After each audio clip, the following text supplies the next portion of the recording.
Every year, millions of people from all over the world gather around the shrine of the third Shia Imam. The number of the participants last year was over 20 million people. 20 million people walking over 100 kilometers in the unbearable coldness of the desert.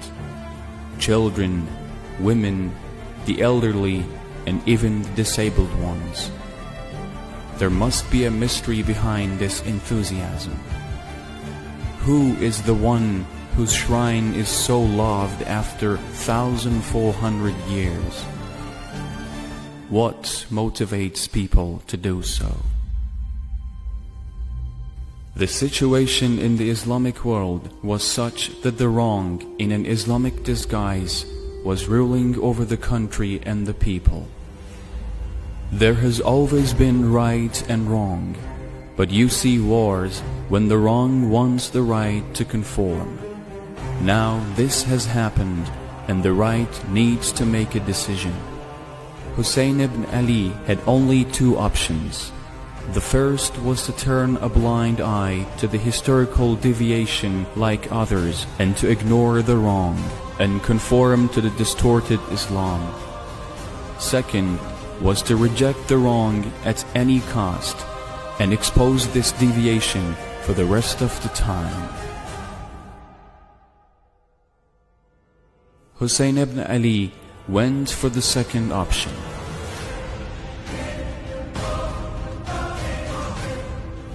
He takes his family with him. Therefore, a great sacrifice is on the way.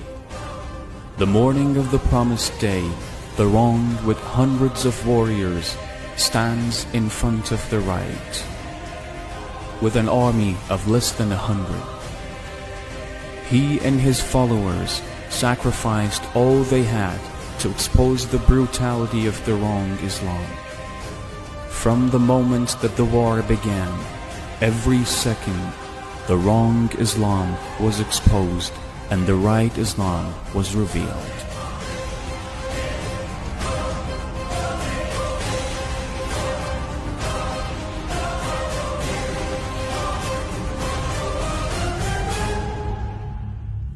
They blocked the water on Hussain and his children. When he asked for water for his 6-month-old infant, they responded with a sharp arrow. He asked them for a prayer's break. They attacked his warriors while praying.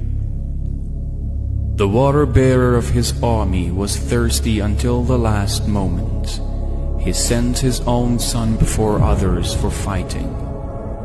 His companions and fighters were killed one by one, until Hussain was left alone. His oppressed voice has echoed throughout history when he called, "Is there anyone to help me? Is there anyone to help me?" And now it was the time to sacrifice himself for the sake of freedom from oppression. After him, calamities did not stop. They burned the tents and imprisoned the survivors.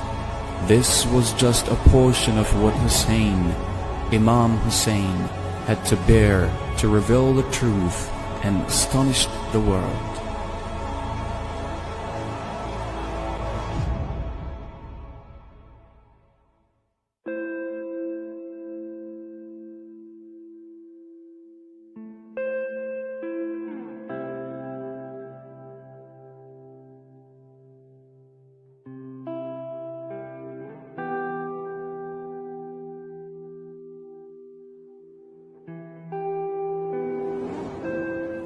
That is why every year a lot of people walk the long distance to Karbala with their children to mourn the 40th day of his martyrdom.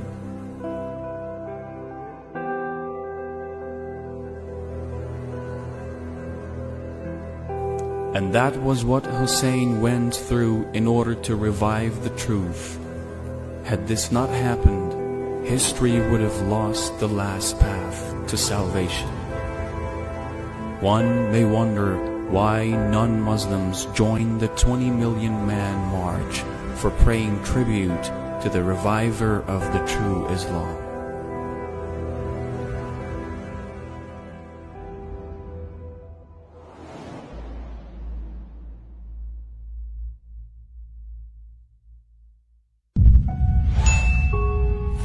you.